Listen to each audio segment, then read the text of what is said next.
Tell me how long you've been in the United States for. Tô aqui falando inglês. Eu falei com ela que eu ia falar português. Aí, vamos lá. Ok. Quanto tempo você tá aqui nos Estados Unidos? Então, esse ano vai completar 10 anos. 10 anos. Ok. E como você chegou aqui nos Estados Unidos? Me conta a história. Então, eu cheguei aqui... Bom, tem que começar um pouquinho antes disso, né? A minha irmã, ela veio para os Estados Unidos em 1999. E aí, minha história com os Estados Unidos começou em 2000. Né? Eu vim para visitá-la. Eu voltei...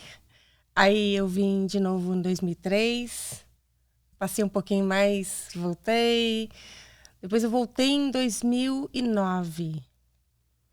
Aí fiquei um pouquinho mais, voltei. Quando foi em 2012, eu vim passar o Natal com a família toda. E o meu filho, que era o último que não tinha vindo ainda, veio minha irmã, depois veio minha filha, depois veio meu filho. Aí, em 2012, o Natal foi aqui e eu senti assim, né? Tá faltando eu. E quando foi em 2013, eu vim para falar, deixa eu ver como é que é. Ainda vim como turista, naquele ainda incerteza um pouco. Mas aí, logo em seguida, eu falei, não, eu vou mudar meu visto. Mudei o meu visto para estudante, tudo certinho. Estudei accounting, contabilidade. E aí, depois de estudar contabilidade, a minha filha já era cidadã, aplicou para mim. Aí você já sabe como é que fica a história, né? Aí depois desse curso de contabilidade, eu justamente comecei a trabalhar para a empresa na área de contabilidade, taxas, né? Que é imposto de renda aqui nos Estados Unidos.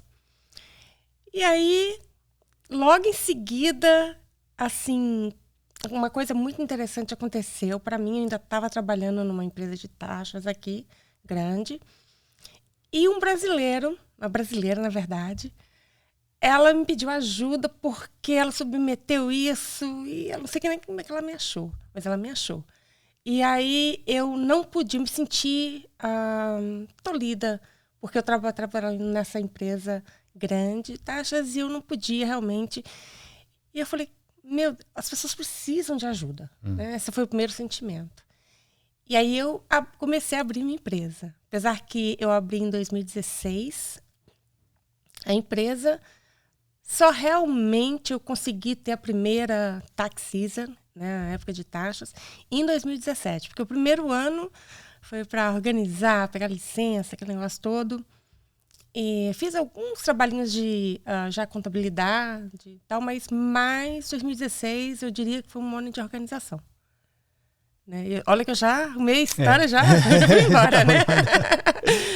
De perguntar, antes você chegou aqui, antes você chegou a viver aqui, morar aqui, você sempre queria viver aqui? Você tinha uma visão, um sonho de estar aqui? Ou só aconteceu assim? Aconteceu.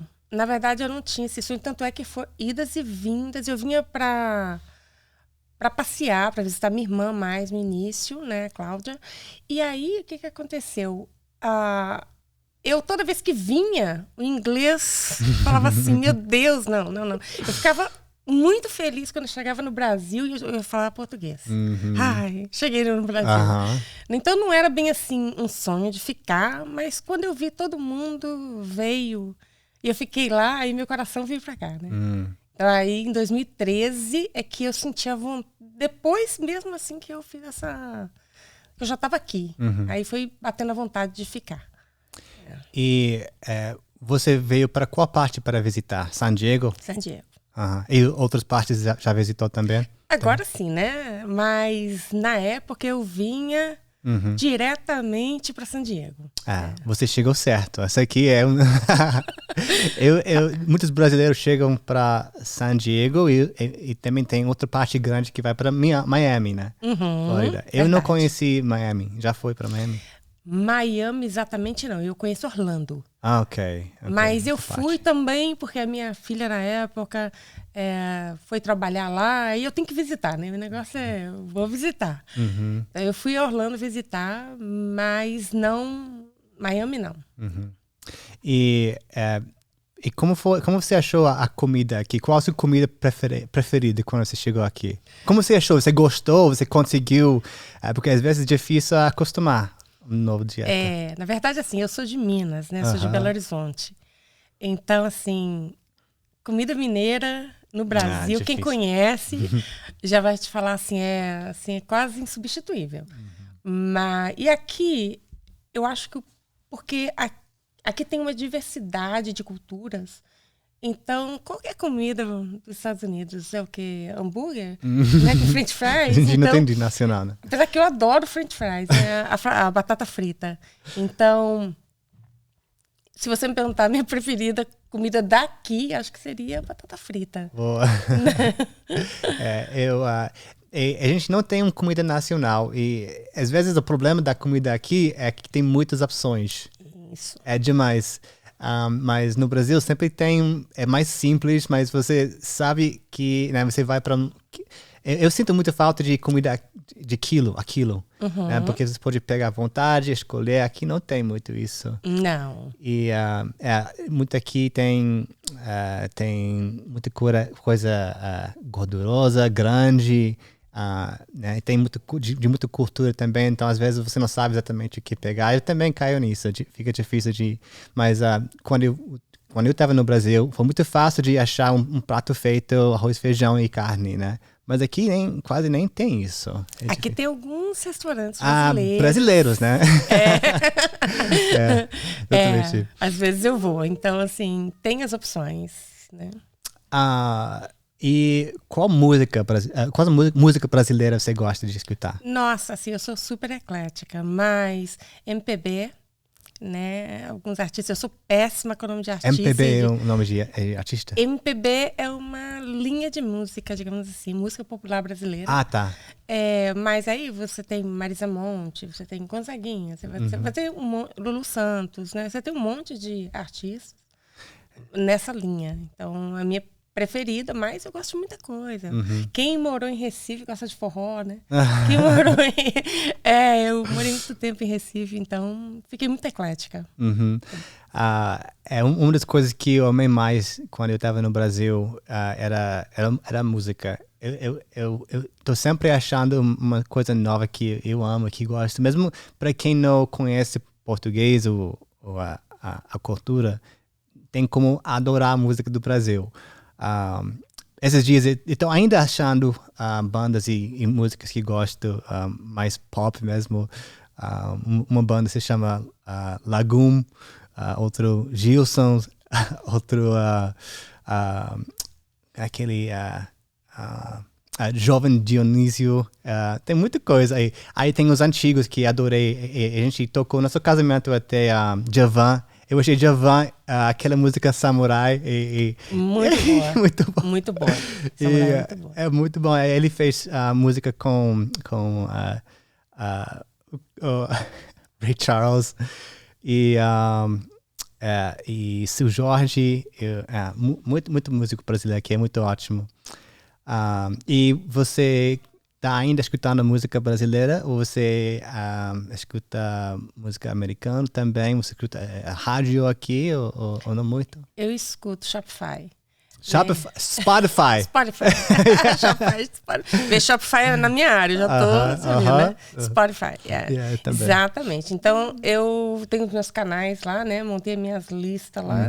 E eu tenho a lista americana e tenho a do Brasil, né? Eu gosto das duas. Eu também. Eu acho que o problema com o Spotify é que você monta uma lista, aí fica tocando as mesmas, né? Mas tem uma sugestão lá embaixo, ele sugere, né? Sim. Ele vai sugerindo. Então, de vez em quando eu vou lá pra ver se tem alguma coisa interessante na mesma linha, assim. É assim que eu acho música legal, na verdade. Essas bandas que eu tava falando, eu achei aí. E então você se formou aqui nos Estados Unidos? Em contabilidade, sim. No Brasil, o meu background, digamos assim, é análise de sistemas, ou seja, informática. Ok. Né? Eu sou bachelor lá no Brasil, de ciência da computação, né? E aqui, como eu tive que vir estudar, eu não queria estudar a mesma coisa que eu já sabia. Então, eu fiz uma opção por estudar contabilidade. Sem falar que eu já tinha, lá no Brasil, construído o sistema de contabilidade. Então, ficou mais fácil para mim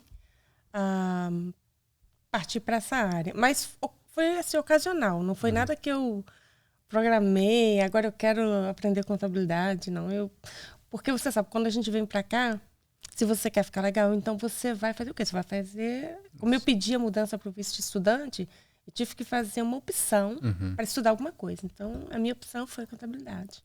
Mas como você escolheu isso, a contabilidade, de todas as coisas? Por favor, não ria. No menu, assim, ó, deixa eu ver. Não! O primeiro. Você nem chegou a B. Basquetebol. Não, ok. Eu já vi, gostei. Tá. Acho que accounting, acho que vai ser bom pra mim, desse jeito. E acho que você logo entendeu que já tinha pessoas precisando disso, né? Não. Na época, não. Na época foi uma escolha puramente interessante. Tá aqui na opção, era interessante. Eu associei que eu já tinha um conhecimento de quando eu fazia sistemas.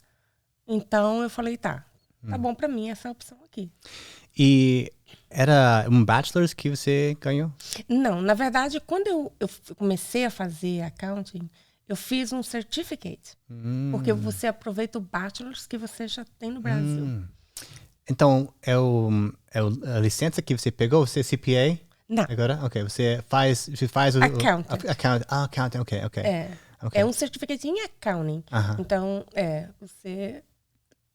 Então, tem uma licença que chama-se Certified Public Accountant, and then there's also, também tem... Eu sei, muito difícil de atingir, né? Na verdade, você tem que passar nos exames, né? São 4 exames que você faz para você ser um Certified Public Accountant.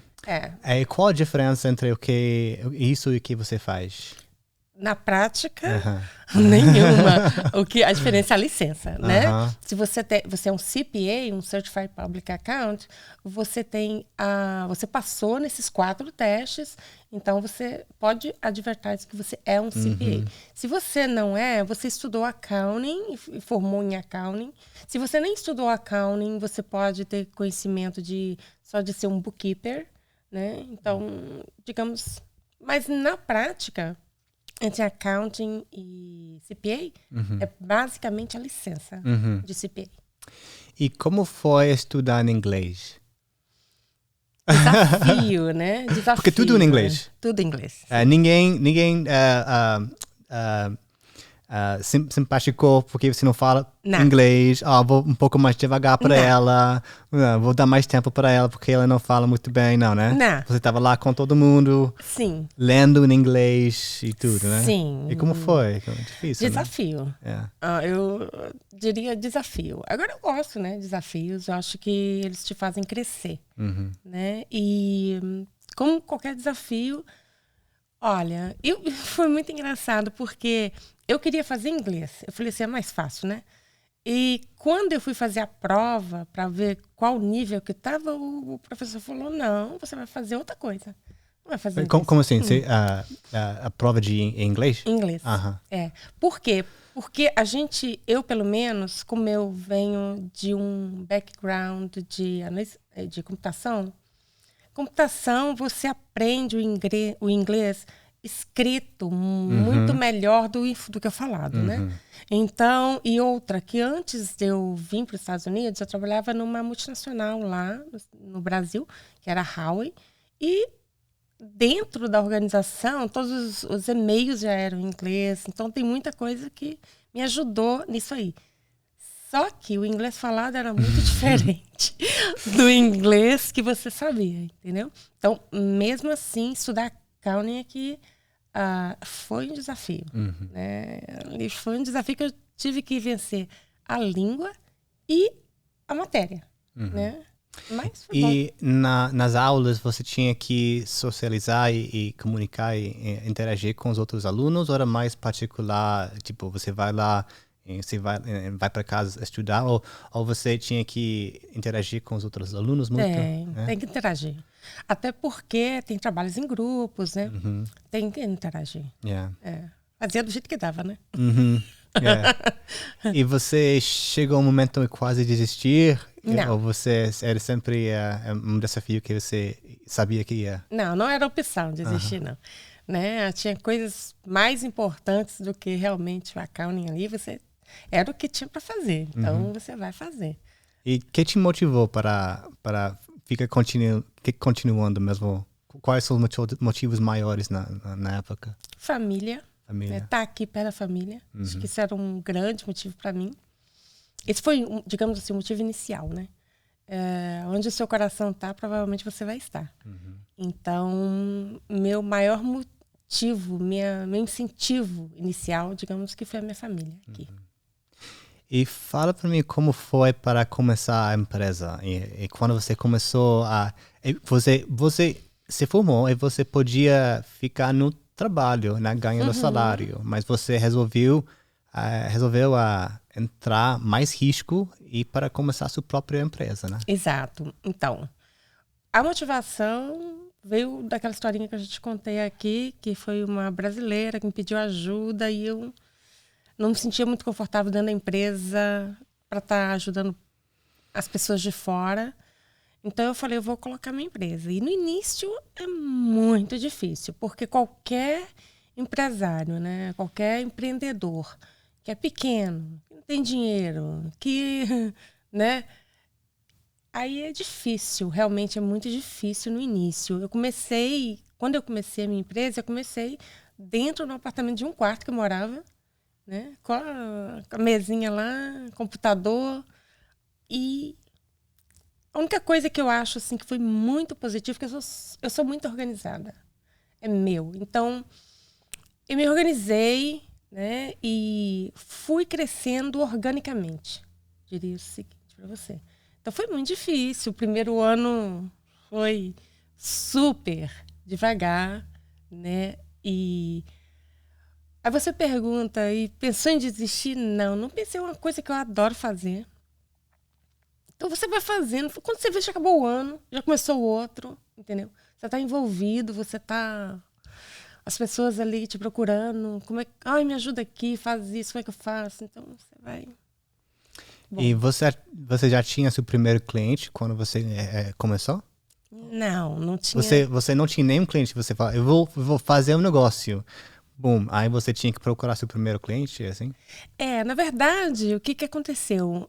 Eu pensei, porque eu ainda estava trabalhando, mas eu comecei a me organizar para abrir empresa. E quando eu comecei a abrir, eu comecei a anunciar no Craigslist. Né? O OLX está aqui, para quem sabe, né? Então, eu comecei a anunciar no Craigslist e eu arrumei um cliente. Uau. De bookkeeping, na verdade. Brasileiros ou americanos? Não era brasileiro. Eles ainda são meus clientes. Eles são da Romênia, né? E eles são da Romênia e eles estavam precisando de alguém que ajudasse com o QuickBooks. E eu fui lá, ajudei e tal. E era só uma ajuda temporária, assim. Mas eu ajudei eles e tal. E aí, acho que com 1 mês ou 2, eles falaram, olha, você não quer ficar fazendo pra gente? Eu falei, tá, eu quero. E aí foi assim que começou. O primeiro cliente que eu arrumei foi de contabilidade e foi pelo Craigslist. Ótimo. E seus próximos clientes, até tipo 10 clientes, como você arrumou? Mais para Craigslist? Não, aí depois começou uma mistura, porque eu fiz um anúncio no grupo lá do Facebook. De brasileiro? De brasileiro. Porque, na verdade, a minha motivação era de ajudar a comunidade, né? Então, porque na minha cabeça é o seguinte, o americano, ele sabe as coisas daqui. Viu? Que hoje eu já tirei um pouco dessa minha primeira impressão. Mas o que eu acreditava no início era o americano, ele sabe como é que são as regras, ele sabe como é que funciona. O brasileiro não, né? Coitado do brasileiro. Aí eu queria ajudar. E então eu comecei a anunciar no grupo do Facebook. E eu anunciei lá no grupo do Facebook e começou a vir 1, 2, 3. E aí um já falava pro outro. E brasileiro, se você não sabe a cultura, eu acho que você sabe a cultura. Um já fala pro outro e vai falando e vai te indicando. Daqui a pouco eu não sabia nem de onde que eu estava vindo, sinceramente falando. Isso é uma coisa que eu percebi sobre a comunidade brasileira. Os grupos que tem de Facebook de brasileiros, dá para achar tudo lá. E tudo, né? Você procura apartamento, você procura um surfboard, você procura trabalho, você procura uma conta de DoorDash, sei lá o quê. Um monte de coisa estranha você acha lá. E eu acho isso muito, muito legal. Muito legal. Até como eu te conheci, eu postei no grupo, tem um empreendedor aqui que quer falar sobre como é chegar nos Estados Unidos e começar uma empresa. E vai lá todo mundo, Cristina, contabilidade, legal. Então eu fui lá e como eu te conheci. E realmente, eu acho isso um bom começo, porque muita gente não sabe onde começar e a comunidade brasileira é sempre um lugar que você pode começar, eu acho. Sim, definitivamente. Você já teve alguma empresa ou negócio no Brasil também? Tem um pouco de experiência lá? Na verdade, mínima. Eu comecei, na verdade, uma empresa bem antes um pouco de eu decidir a vir para os Estados Unidos. Era uma empresa de treinamento com uma amiga lá. Mas justamente porque... De quê? De treinamento. De treinamento, aham. Mas como foi assim... A minha vida deu uma mudança, né? Com a vinda do meu filho em 2012 para cá. A minha cabeça ficou afetada, digamos assim. Então, eu não dei continuidade nisso. Antes de vir para cá, eu vendi para ela a minha parte. Então, assim, a minha experiência lá foi muito pequena, na verdade. O que você sabe sobre a diferença entre empreendedor lá e aqui? Bom, eu vou te falar mais na área que eu estou hoje, porque eu já sei algumas diferenças. E a primeira delas seria... Aqui nos Estados Unidos, eu diria para você que é bem mais fácil em alguns pontos. Por exemplo, se você é um pequeno empreendedor, como eu era no início, né? E você quer começar um negócio da sua casa, você pode, né? A não ser que o negócio não seja possível por conta do próprio negócio. Você vai colocar um restaurante, não vai ser da sua casa. Mas se você vai fazer uma consultoria, se você vai fazer, como eu, né, tenho uma empresa de contabilidade, se você vai fazer alguma coisa que você pode fazer da sua casa, não é mandatório que você tenha um lugar. Lá no Brasil não é assim. Lá no Brasil, para você colocar um empreendimento, uma empresa, você vai ter que ter o local separado. Isso já é um custo, né? Para o pequeno, para quem começa pequenininho. Então, isso é uma diferença. Segunda diferença que eu vejo hoje, no Brasil, é obrigado a você ter um contador na sua empresa. Obrigado, por lei.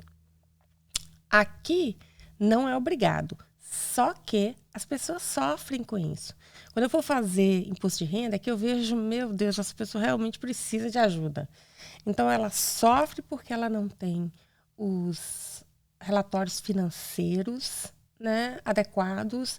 Ela sofre porque, como ela não tem essa visão, ela não sabe tomar a decisão adequada. Então, ela sofre. Então, por um lado, é bom por conta do custo, mas é ruim para o negócio em si. Entende? Então, essa é outra diferença que eu vejo entre empreendimentos aqui e lá. E sobre a burocracia para começar uma empresa? A gente já ouviu falar muito sobre a burocracia do Brasil. No Brasil, as coisas, eu não diria, são burocráticas, mas pior do que são burocráticas, são demoradas. São demoradas. Então, assim, por exemplo, lá, você contrata alguém para abrir a sua empresa, você espera, né? Aqui é mais rápido. E aqui eu vejo outra dificuldade nessa área. Porque não tem um lugar que você fala assim, eu vou ali e vou abrir minha empresa toda correta, certa. Não. São vários locais, dependendo da atividade, você precisa de mais ou menos. Mas são vários locais soltos que você realmente tem que saber o que você está fazendo. Porque senão, no final das contas, você vai abrir uma empresa e ela não vai estar totalmente em compliance, ou seja, totalmente de acordo com a lei. E aí você começa a receber as surpresas depois, né? Multinha disso, multinha daquilo, né? Então, não é legal. Então, o melhor que tem aqui é quando você realmente contrata um profissional para ele te dar realmente assim, o passo a passo, fazer, ajeitar para você. Muito importante. Eu tenho um pouco de experiência com isso. Quando eu morava no Brasil, eu e minha esposa, a gente começou uma empresa de consertos de iPhones. Ok. E eu pensando que fosse tudo tranquilo como que era aqui, né, eu comecei só de botar uns anúncios no OLX, igual como você fez no Craigslist. Aí eu comecei a fazer mais concertos. Aí depois eu não, vou tentar formalizar isso na empresa. Aí eu fiquei chocado com tudo que tinha que fazer. Exato. Primeiro, eu acho que levou uns 13 meses. Isso que eu falei, senta e espera. Aí eu acho que era, nem sei quanto custou, mas foi muito, muito caro. Eu tinha que fazer, contratar contador. Né? Aí eu tinha que ter advogado para fazer isso e tinha que pagar outra pessoa para fazer isso. Era tipo 2.700 por mês só para ter o mínimo de regulação que tinha que fazer. Aí depois vinham os impostos. Aí, até hoje, eu acho que não entendi o português da moça que falou quanto que era os impostos. Porque ela falou que era 30% da renda de cima. Mas, para mim, a maioria das empresas gostariam de ter 30% de lucro. Então, como você vai tirar 30% da renda de cima e ainda falta pouco para lucrar? Aí, para mim, isso era mais como uma armadilha. Porque não existe como você fazer certo. Não existe. Então, em qualquer momento, o governo pode vir para mim e falar que não está fazendo certo. A gente vai, né, fechar você. Não existe como você tirar 30% da parte de cima, aí tem nada sobrando. Principalmente para microempreendedor, como era. Exato. Aí eu resolvi vender meu negócio e voltar para os Estados Unidos. Isso é outra diferença brutal. Aqui, se você vai pagar em cima do líquido. Lucro, né? Do lucro, isso. Do líquido. Do que sobra, né? Isso faz sentido. Lá não. Você... Até hoje é difícil acreditar. Difícil.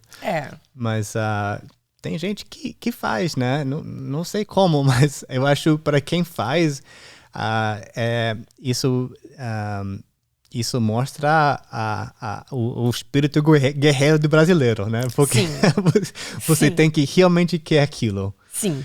Então, eu acho muito, muito mágico isso para quem quer enfrentar isso e consegue. Então você viveu na pele, né? A diferença que a gente está falando aqui.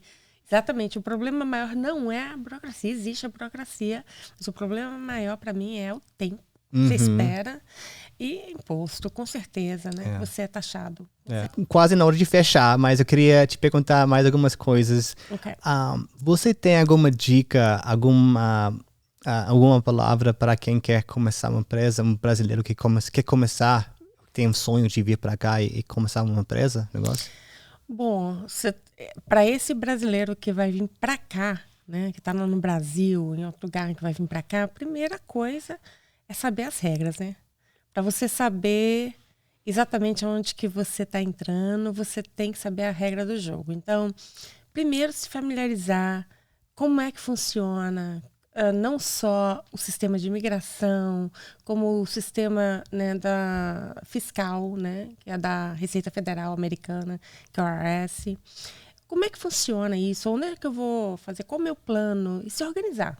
Então, para quem está lá no Brasil e quer vir, essa seria a minha dica. Se organize. Procure primeiro se informar. Conheça profissionais, que tem vários, tanto na área de imigração quanto na área de fiscal. Saiba como é e o que você vai fazer. E como era como você acha que era...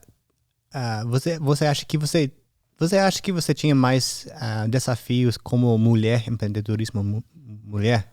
Olha, eu acho que existe o estereótipo em algumas profissões entre mulher e homem. Na minha, eu não senti isso, tá? Eu nunca tive ninguém que falasse assim, eu não vou... mulher... Não, nunca tive isso. Mas eu sei que em algumas atividades elas existem, né? Dependendo da atividade. Então, você teria uma dica ou uma palavra diferente para mulheres e jovens que querem empreender mesmo sendo no país deles ou aqui? Olha, eu acho o seguinte, quando você vai empreender, indiferente se você é jovem, mulher, quem quer que seja, você tem que saber o seguinte, você vai empreender é separar você de um negócio, né? De alguma coisa que você está criando. Que muita gente mistura, né? Acha que a empresa é ela. E, na verdade, não é. Não é a pessoa, é alguma coisa separada.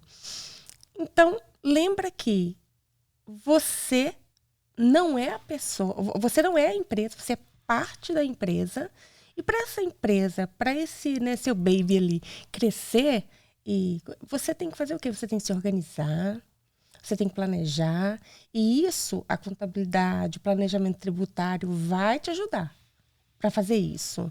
E o que mais que você tem que fazer? Você tem que lembrar que ajudar as pessoas ajuda você a crescer. Então, é lembrar que aquela empresa que você acha que é você, não é você, é uma coisa separada, e que para aquilo crescer, você tem que se organizar, se planejar e lembrar que você está ali para ajudar.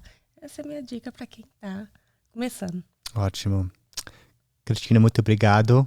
De nada. Foi muito ótimo. Essa foi a primeira de muitos que quero fazer uma conversa com empreendedores de brasileiros que quer começar uma empresa e entender a experiência e como era para chegar aqui. Então, muito obrigado.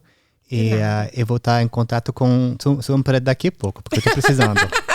Tá joia. Ok, muito obrigado.